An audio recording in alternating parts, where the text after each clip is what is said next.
17वीं सदी का मालाबार। पुर्तगाली सेना के चंगुल से भागे दो दास थेवन और कोरा। बहुत रात्रि हो चुकी थी। थेवन ने लकड़ी को घिस घिस कर आग जलाई। तभी कोरा को कुछ सुनाई दिया। उसने थेवन से कहा, यहाँ कुछ तो है, आग को बुझने मत देना, आज नदी पार नहीं कर पाएंगे। कुछ देर बाद थेवन की नींद खुली तो कोरा वहाँ नहीं था। उसने थोड़ी दूर जाकर देखा तो वो एक जगह खड़ा दिखाई दिया। वो एक टक किसी चीज को देख रहा था। उस पेड़ के पीछे एक यक्षिणी थी। वो यक्षिणी धीरे धीरे कोरा के पास आने लगी। कोरा उसके वश में हो गया था, पर थेवन डर कर वहाँ से तुरंत भाग गया। फिर यक्षिणी जाने लगी और उस पर मोहित कोरा भी पीछे पीछे आने लगा। फिर एक जगह पर यक्षिणी ने उसे अपने पास बुलाया और यक्षिणी का दीवाना कोरा मृत्यु का भोजन बन गया। सुबह हो चुकी है और थेवन, जो कि वहाँ से भाग चुका था, वो नदी के पास गया और पानी वाणी पिया। नदी एक विशाल खाई में जाकर गिरती है। वो उस अनजान जंगल में रहने के लिए एक आसरा ढूंढने लगा। लंबी लंबी घास के बीच एक पुराने भवन का द्वार दिखाई दिया और थेवन सीधे अंदर घुस गया। घर काफी बड़ा और जीर्ण अवस्था में था। सामने ही रखी कुर्सी, जिसपे बैठने वाले का कुछ पता नहीं। जंगल में बने इस घर में आखिर कौन रहता होगा। हवेली में घूमते वक्त कुछ नारियल पड़े दिखे। थेवन उठाकर खाना शुरू कर दिया। उसे पता नहीं था पीछे से कोई देख रहा है। थेवन ने सफाई देते हुए कहा, भूख लगी थी तो उठा लिया, अब चलता हूँ। उस आदमी ने बताया, जो भी इस हवेली में आता है फिर वापस नहीं जा पाता। दोनों की बातचीत सुन हवेली के मालिक ने अंदर से पूछा, कौन है? संभवतः ये आदमी नौकर है। वो बोला, कोई यात्री है। फिर एक अधेड़ उम्र का व्यक्ति लाठी लेकर बाहर आया। उसने कहा, इतने दिनों बाद यहाँ अतिथि का आगमन शुभ है। नौकर ने उसे पान बनाकर खिलाया। थेवन ने सिर झुकाकर अपनी सारी कहानी कह सुनाई और बताया कि मैं गायन का काम करता था। उसने कहा, इधर देखो। थेवन ने देखा तो वह कोई रहस्यमयी और थोड़ा डरावना इंसान था। उसके कहने पर थेवन गायन करने लगा। गीत सुनकर हवेली मालिक तो प्रसन्न हो गया, मगर नौकर को ठीक ठाक ही लगा। मालिक ने उसे पास बुलाया और पात्र की जगह उसके ऊपर थूक कर कहा, एक तुच्छ रसोइया संगीत के बारे में क्या जाने। उसने कहा, तुम यहाँ रुक सकते हो और बदले में गायन सुना दिया करना। परंतु थेवन सिर्फ भोजन पा के वहाँ से जाना चाहता था। मालिक को ये अपना अनादर लगा। रसोइये ने कहा, जैसा कह रहे हैं वैसा करो। थेवन को मजबूरन प्रस्ताव स्वीकार करना पड़ा। दास होने की वजह से वह थोड़ा झिझक रहा था। व्यक्ति ने कहा, हम ये सब नहीं मानते। कोदुमन पोट्टी की बात कोई भी अस्वीकार नहीं करता। थेवन को आतिथ्य स्वीकार करना पड़ा। पोट्टी ने रसोइये से अनाज गृह के बगल वाला कमरा दिखाने को कहा। उस लंबी चौड़ी हवेली में उन दोनों के अलावा कोई नहीं दिखाई दे रहा था। एक जैसे दिखने वाले रास्ते और गलियों से होते हुए वे एक कमरे में पहुंचे। रसोई घर बाजू में है और यहाँ खाना परोसा जाता है। रसोइये ने बताया, दक्षिण की तरफ जाना मना है। रसोई घर से यहाँ तक सीधे आना होता है, दाएं बाएं मत मुड़ना। ऊपर से आती जंजीर की आवाज पर उसने कहा, यहाँ ये सब सुनाई देगा, इस पर ध्यान मत दो। फिर थेवन को अपना शयन कक्ष दिखाया और एक बार फिर दक्षिण हिस्से में न जाने की हिदायत दी। बहुत पहले खजाने की खोज में उस तरफ जाने वाले एक वैद्य का आज तक पता नहीं चला। कोदुमन पोट्टी की ये हवेली अपने अंदर न जाने कितने रहस्य लिए हुए है। पिछवाड़े में बहती नदी में स्नान करने के बाद थेवन ने पोट्टी को रात्रि गायन सुनाया। पोट्टी ने कहा, अगर कोई अपशब्द कह दिया हो तो क्षमा करना। कई वर्षों से हम यहाँ अकेले ही रह रहे हैं। रसोइया थेवन के लिए खाना ले आया। उसने बैठने का इशारा किया। थेवन बहुत देर के बाद कुछ खा रहा था। पोट्टी ने कहा, जब तक तृप्ति ना हो खाते रहो। थेवन बोला, भगवान की कृपा है। पोट्टी ने रूखे स्वर में कहा, परंतु यह सब मैंने दिया, भगवान का शुक्रिया क्यों कर रहे हो? अगले दिन जंगल में आदमी लाशों की कब्र देख लेता है, जिससे काफी डर जाता है। उसको लगता है यहाँ पर वही यक्षिणी भूत है, इसलिए डर कर भाग जाता है। घर आकर के आदमी पानी पी रहा होता है। आदमी घर आकर देखता है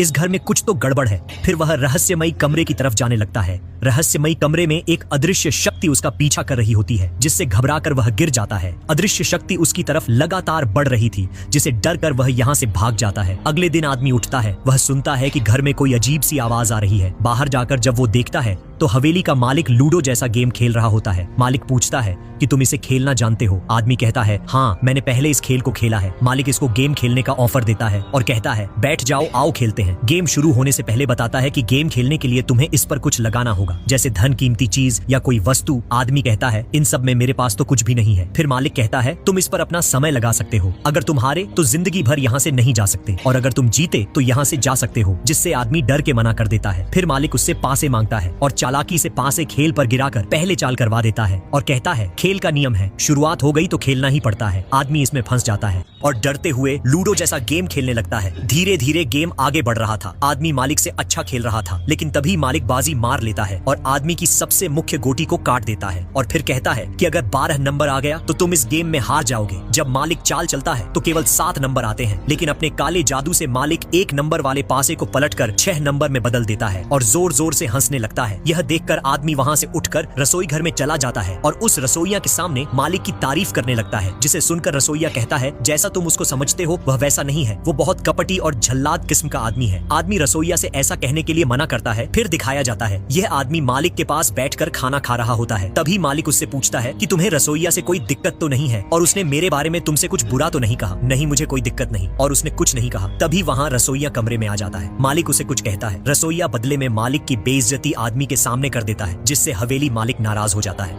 हवेली मालिक रसोइया से कहता है, तुझे मरने से डर नहीं लगता? तब रसोइया कहता है, मैं तुमसे अब नहीं डरता। हवेली मालिक कहता है, तेरी इतनी हिम्मत, अपनी नजर नीचे कर कुत्ते। रसोइया अपनी नजर नीचे नहीं करता। तभी हवेली मालिक अपने काले जादू का प्रयोग करता है, जिससे सब कुछ हिलने लगता है। हवेली मालिक अपने हाथों को थोड़ा घुमाता है और एक ही झटके में रसोइया को अपनी तरफ खींचकर उसकी गर्दन पकड़कर उसको लटका देता है। यह सब देखकर दास कोरा डर जाता है और मालिक से रसोइया को छोड़ने के लिए कहता है। तभी मालिक रसोइया को नीचे पटक देता है। अब रात हो जाती है। दास कोरा रसोइया से जानना चाहता है कि हवेली मालिक आखिर कौन है। तब रसोइया उसे बताता है कि हवेली मालिक एक बहुत बड़े जादूगर के आखिरी वंशज हैं। इनके पूर्वज ने देवी की पूजा करके देवी को प्रकट किया था। देवी ने खुश होकर उनको एक पेटी दी थी। उसमें से एक चातन प्रकट हुआ। यह चातन तुम्हारी हर इच्छा पूरी करेगा। लेकिन इनके पूर्वज ने उसको बहुत सताया। एक दिन गुस्सा होकर चातन ने उनको और उनके परिवार को मार दिया। तभी इनके आखिरी वंशज हवेली मालिक उसको अपने बस में करने आए। तभी दास कोरा कहता है, मैंने चातन को देखा था। रसोइया कहता है, रात में मत घुमाकर नहीं, तेरे लिए भी एक कब्र खोदनी पड़ेगी। रसोइया हवेली मालिक की असलियत आदमी को बता देता है। उसके बाद हवेली मालिक अपने शरीर पर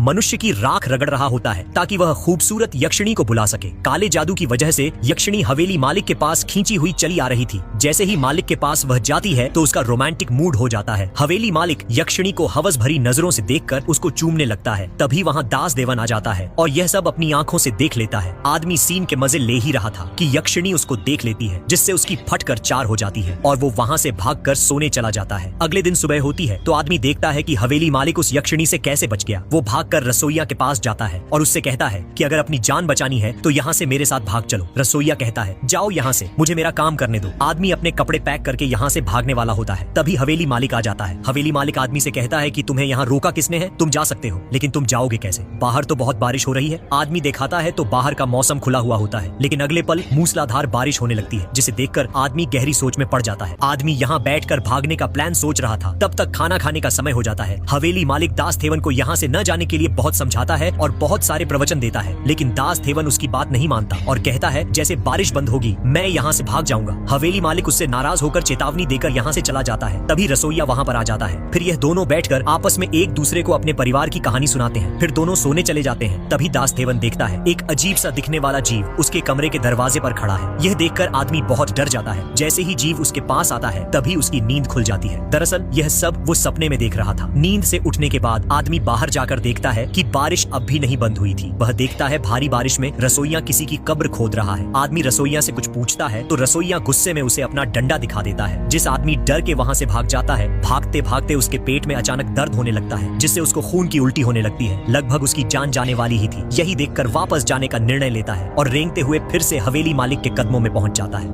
और हवेली मालिक से गिड़गिड़ाकर माफी मांगने लगता है और कहता है कि कृपा करके मुझे यहाँ से जाने दीजिए। लेकिन ऐसा नहीं होता। अगले दिन आदमी सपने में अपनी माँ को देख रहा था। तभी रसोइया आके उसके मुंह पर पानी डालकर उसको जगा देता है और उससे कहता है, जितना तुम यहाँ से भागने की कोशिश करोगे उतना तुम फंसते चले जाओगे। फिर एक जड़ी बूटी की गोली बनाकर आदमी को खिला देता है, जिससे आदमी की मेमोरी हैंग हो जाती है और सब भूलने लगता है। रसोइया उससे उसका नाम पूछता है और कहता है, यहाँ कितने दिन पहले आए थे? आदमी कहता है, मुझे कुछ भी याद नहीं आ रहा। फिर रसोइया इसको एक रहस्यमयी कमरे में ले जाकर एक लाश दिखाता है और कहता है, यह आदमी भी हम लोगों की तरह इसी चक्र में फंस गया था। दरअसल ये कोई और नहीं बल्कि हवेली मालिक की लाश होती है। डरते हुए आदमी रसोइया से पूछता है, अगर ये हवेली मालिक है तो जो नीचे बैठा है इतने दिनों से हमारे साथ है वह कौन है? तब रसोइया बताता है कि वही असली दानव चातन है जिसने मालिक का रूप ले लिया है। नेक्स्ट पार्ट देखने के लिए चैनल सब्सक्राइब जरूर करें।